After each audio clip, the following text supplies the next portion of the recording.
Welcome दोस्तों। आप देख सकते रहेंगे ये जो है सेंट्रल एसी यानी कि पैकेज एसी है कूलेक्स कंपनी का। देख सकते हैं कूलेक्स कंपनी का है। इसके पहले हमने इसका वीडियो बनाया था, कंट्रोल्स के बारे में बताया था, दिखाया था और एचपीएलपी के बारे में दिखाया था। यहाँ पर देख सकते रहेंगे एचपीएलपी प्रेशर स्विच जो रहता है उसके बारे में हमने दिखाया था। ये पीसीबी है, ये पीसीबी में कंट्रोल्स का क्या क्या चीज़ रहता है, वायरिंग कहाँ कहाँ पर जाता है और कैसे रहता है, कैसे हम चेक करेंगे सही है खराब है, इसके बारे में हमने दिखाया था। तो बेसिक यहाँ पे देखिए यहाँ से पावर आ जाता है, मेन यहाँ पे पावर सप्लाई हो जाता है, ट्रांसफार्मर के लिए लग रहा है यहाँ पे। और यहाँ पे जो लगा कंप्रेसर के लिए आउट होता है, कंप्रेसर 1 कंप्रेसर 2 है यहाँ पे आउट हो जाता है। यहाँ पर फैन के लिए यहाँ से हो जाता है। और उसी तरह से यहाँ पे सकते रहेंगे लगा हुआ है HP pressure switch, LP pressure switch यहाँ पे लगा हुआ है सारे। इसका हमने कल वीडियो बनाया हुआ था, ये सबका हमने कल वीडियो बनाया, कैसे हम चेक करेंगे कहाँ पे वायर कैसे जाता है। अभी हम जानेंगे यहाँ पे पार्ट से हमारा थर्मोस्टेट का जो है मेन थर्मोस्टेट रहता है, जो इसी में इंडोर में काम करता है जाता है, उसके बारे में हम पार्ट्स में जानेंगे, देखेंगे, समझेंगे। थर्मोस्टेट कैसा बोलेगा तो यहाँ पे देख सकते रहिए ये डिजिटल थर्मोस्टेट लगा हुआ है। ये डिजिटल थर्मोस्टेट है। ये सब डिजिटल थर्मोस्टेट का वायरिंग देख सकते हैं, यहाँ पे दिया हुआ है ये, ठीक है। ये वायरिंग दिया हुआ थर्मोस्टेट का। यहाँ पे कौन कौन सा वायर कहाँ पर रहता है ये समझ लेंगे तो आपको समझने में आसानी रहेगा, देखने जाने में आसानी रहेगा।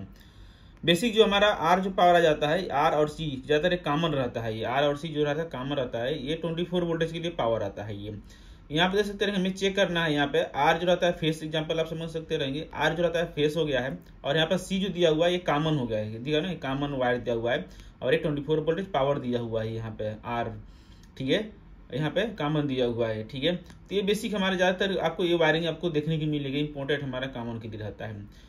तो आर समझ लेते हैं पावर के लिए जाता है। और यहाँ पे बी जो दिया हुआ है, ठीक है, बी जो रहता है ये हीटिंग के लिए दिया हुआ है, ठीक है, आर वी फॉर हीटिंग के लिए दिया हुआ है यहाँ पे। और वाई जो दिया कूलिंग के दिया हुआ है, जैसे यहाँ वाई जो रहता है ये कूलिंग के लिए दिया हुआ है, यानी कि कंप्रेसर को चालू करने के लिए। जी जो देख सकते हैं इंडोर फैन के लिए दिया हुआ है और सी जो कॉमन है, ये मेन बेसिक वायर हो जाता है। बाकी यहाँ पे बहुत से बारे में देखे रहेंगे, आपको डब्लू दिखा रहेगा। तो डब्लू क्या हो जाता है, हीटिंग के लिए जाता है। जैसे कि एसी में हीटर रहता है ना, हीटर आता है उसके लिए डब्लू वायर आ जाता है, हीटर के लिए जाता है। Y2 यहाँ पे Y1 है, Y2 यहाँ पे Y2 जो रहता है 2 स्टेज कूलिंग है, कि 2 कंप्रेसर जो रहता है उसमें उसके लिए हो जाता है, 2 स्टेज के लिए दिया हुआ है। बाकी इमरजेंसी हीटिंग वाला जो है ये सब चीज़ें अलग रहता है, ज़्यादातर नहीं रहता है, ज़्यादातर आपको ये चीज़ें देखने को मिलेगा और Y2 W2 देखने को मिलेगा ये। तो इसके बारे में समझ लेते हैं। आपने समझ लिया इसका मतलब क्या हो जाता है, आर सी वाई सी जी एक्स का मतलब क्या हो जाता है, आपने समझ लिया है। तो अभी हम इसका समझते हैं, आपका वायरिंग प्रैक्टिकल चीज़ देखते हैं, कहाँ पे कौन सी चीज़ चलेगा और कैसे वर्क करता है और कैसे रहता है ये, इससे हमें समझने में आसानी रहेगा, ठीक है। तो ये वीडियो अगर आपको मालूम है तो पहले से वीडियो को स्किप कर सकते रहेंगे, नहीं है तो पूरा वीडियो देखते रहिए, आपको इससे जानकारी मिलता रहेगा और सीखते रहेंगे, देखते रहेंगे। ये देखिए यहाँ पे हम आ जाते हैं, ये देखिए पावर हमारा ये हो गया है। हमने क्या दिखाया था यहाँ पे, ये 4 वायर दिया था ना हमने, आर दिखाया था और ब्लैक दिखाया था कॉमन। ये आर और सी जो है कॉमन रहता है पावर, यहाँ पे ये कॉमन है। ब्लू जो है हमारा इंडोर के लिए जाता है और वाई जो है आपका कंप्रेसर को लिए जाता है, रिटर्न आता है ये। और यहाँ पे वाई जो है हीटर के लिए रहता है ये, ठीक है। अब इसका वायरिंग हम समझते हैं, कैसे कैसे कहाँ पे वायर जाता है और कैसे रहता है, तभी आपको समझने जाने को देखने को मिलेगा। शायद इस तरह से आपको समझने में ना आए, क्लियर ना मालूम चले तो, ठीक है। यहाँ से हमारा क्या है, चेक करने के लिए देख सकते हैं, यहाँ पे क्लियर दिया हुआ है, यहाँ पे लिखा हुआ आर सी Y1 Y2 यहाँ पे लिखा हुआ है, जैसे क्लियर लिखा हुआ है यहाँ पे, ठीक है। 4-5 वायर, 3-5 वायर इसमें दिया हुआ। बाकी यहाँ पे हमने जो बताया था W1 W2 यहाँ पे दिया हुआ है, हीटर के लिए जो रहता है, सॉरी। तो ठीक है, यहाँ पे ये चीज़, और यहाँ पे हीटर इसमें नहीं है इसलिए इसका वायर नहीं दिया गया है, लगाया गया है। इसका वायरिंग हम समझते हैं किस कहाँ से कहाँ जाता है और जिससे आपको समझने में, काम करने में आसानी रहेगा, देखने में, जानने में, ठीक है। वीडियो को हम फास्ट कर लेते हैं। और अभी ये देखिए, ये हमारा जो मेन हो जाता है कंट्रोल्स के लिए हो जाता है पावर, यहाँ पे होता है ये कंट्रोल के लिए पावर हो जाता है, जो कंप्रेसर को ऑन होता है, वर्क करता है, चलता है। इसका दूसरा हमारा इसके पहले का वीडियो देख लीजिए, उसमें मैंने बताया है, समझ सकते रहेंगे, देख सकते हैं। इसका कंट्रोल वाला कॉयल वाला CCH है, LP SPP है, क्या चीज़ है, उसका हमने स्पेशल वीडियो बनाया हुआ है।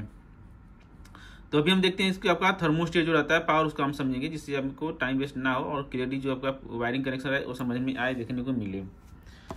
तो ये हमारा जो है वायर जो हमने दिखाया था HPLP का यहाँ पर है, थोड़ा और हम आगे क्लियर कर लेते हैं, सेंटर में कर लेते हैं, जिससे आपको अच्छा रहेगा समझ। ये देखिए, ये हमने जो दिखाया HPLP का वायर कल दिखाया था हमने, यहाँ पे HP और LP का आता है, वापस साथ दोनों में आता है कि में शॉर्ट रहता है, और इसे हम चेक कर लेते हैं, ठीक है। ये 2 वायर है आपका, LP लिखा हुआ ना, LP2 लिखा हुआ है। तो यहाँ पे एक वायर यहाँ पे आता है, LP से आता है, यहाँ दोनों आते हैं। यहाँ से निकाल कर हम चेक कर लेते हैं कंटिन्यूटी वगैरह पे, यहाँ पावर आना चाहिए तभी हमारा सिस्टम वर्क करेगा, नहीं तो यहाँ पे LED जो था ये जलने लगेगा। वो हमने इसका कल वीडियो बनाया था। अभी हम समझ लेते हैं, ये रहा हमारा थर्मोस्टेट का है, लिखा हुआ ना थर्मोस्टेट लिखा हुआ है यहाँ पे, देख सकते हैं यहाँ पे क्या लिखा हुआ है, डिजिटल थर्मोस्टेट लिखा हुआ है, ठीक है, डिजिटल थर्मोस्टेट लिखा हुआ है। और यहाँ से पावर जा रहा है, ठीक है। यहाँ से क्या होगा, पीसीबी है, ये पीसीबी है, ठीक है, यहाँ से ये पीसीबी है और पीसीबी से पावर यहाँ पे हमारा जाएगा। तो सबसे पहले कौन सा वायर जाएगा यहाँ पे, आर, देखते हैं क्या लिखा आर जो कहाँ पे जा रहा है, ये लिखा यहाँ पर आ रहा है, आर कहाँ पर आ रहा है, थर्मोस्टेट है ना, यहाँ पर आ रहा है, देखिए ये थर्मोस्टेट का पावर यहाँ पर आएगा। और ये थर्मोस्टेट का पावर यहाँ से निकल करके यहाँ पर सभी पे आया हो, पॉइंट देख सकते हैं यहाँ पर सभी पे आया हुआ है ना, आर थर्मोस्टेट का आर पावर आया, यहाँ सभी पे आया। और सी जो है क्या पे कॉमन है, यहाँ पे देख सकते हैं सी दिया हुआ है, बगल में था ना आर और सी, यानी रेड कलर और ब्लैक कलर जो वायर था बगल में ही था, तो ब्लैक कलर सी कहाँ पर आ रहा है, ये देखिए यहाँ पर आ गया, ये दोनों क्या है 24 वोल्टेज है, ठीक है, यहाँ पर आ गया आर। डिजिटल थर्मोस्टेट है तो उसे चालू करने के लिए, डिस्प्ले ऑन करने के लिए आर सी दोनों पावर चाहिए, 24 वोल्टेज आएगा तभी डिस्प्ले ऑन होगा और वर्क करेगा। अगर आपका डिस्प्ले डिजिटल थर्मोस्टेट है, आपका डिस्प्ले वर्क नहीं कर रहा है तो उसका मतलब हमारे यहाँ पे कॉमन नहीं आ रहा है पावर, कॉमन पावर नहीं आएगा तो डिस्प्ले वर्क नहीं करेगा, नहीं चालू होगा, या तो फिर आपको उसमें बैटरी लगाना पड़ेगा आपका, वो अलग टॉपिक है, उसके बारे में अलग हम जानेंगे। तो आर पावर यहाँ पर आ रहा है और यहाँ से ही निकल करके घूम करके फेस हमारा जाता है, वापस बैक आता है, पीसीबी में आता है, यहाँ पे आता है, ठीक है। आपका यहाँ पे क्या हुआ, आर जो यहाँ पर आया हुआ है और यहाँ से ही निकल करके सभी वापस हमारे पीसीबी को डिमांड में आता है। तो हमने कहीं यहाँ पर टेम्परेचर डाउन कर दिया है, यहाँ पर रूम का टेम्परेचर हमारा 24 डिग्री है और हमने टेम्परेचर सेट किया है 20 किया है, तो 20 करेंगे तो क्या होगा, यहाँ से आर जो है क्या होगा, यहाँ से आकर के वाई पर आ जाएगा, ये वाई क्या होगा, अभी येनो है, पॉइंट लिखा हुआ ना, ओपन है, येनो है, ये क्या होता है एनसी हो जाएगा, तो यहाँ से पावर उठ करके यहाँ पर आएगा, ठीक है, स्टेज 1 पर जाएगा, ये यहाँ पे स्टेज 1 पर आएगा, Y1 आएगा, यहाँ से फिर निकल करके क्या होगा, यहाँ पर आ जाएगा, ये Y1 लिखा हुआ यहाँ पर आ जाएगा, पीसीबी में आ जाएगा पावर और यहाँ से डिमांड जाएगा, सब सर्कुलेट चेक करेगा और फिर यहाँ से कंप्रेसर के ऊपर से आउट कर देगा, कंप्रेसर वर्क करने लगेगा।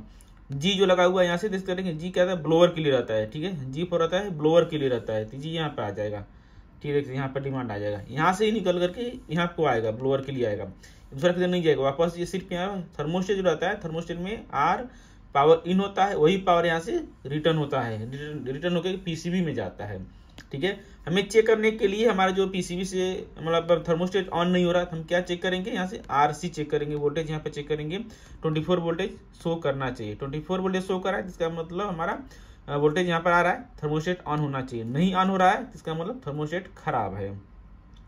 उसके बाद हमें चेक कर लिया कंप्रेसर स्टार्ट नहीं हो रहा है, तो हम चेक करेंगे हमारा थर्मोस्टेट से डिमांड आ रहा है कि नहीं आ रहा है, तो उसके लिए हमें क्या करना होगा, यहाँ पे चेक करेंगे, यहाँ पे जो कॉमन है, कॉमन से लेकर के वाई पे चेक करेंगे, ठीक है, कॉमन लगा करके वाई पे चेक करेंगे, तो यहाँ पे हमारा 24 वोल्टेज आना चाहिए और यहाँ पे अगर आ रहा है तो सिस्टम हमारा वर्क करेगा, नहीं अगर वर्क कर रहा है तो उसमें HPLP स्विच है और भी क्या चीज़ है वो चीज़ हमें चेक करेंगे, देखेंगे, समझेंगे।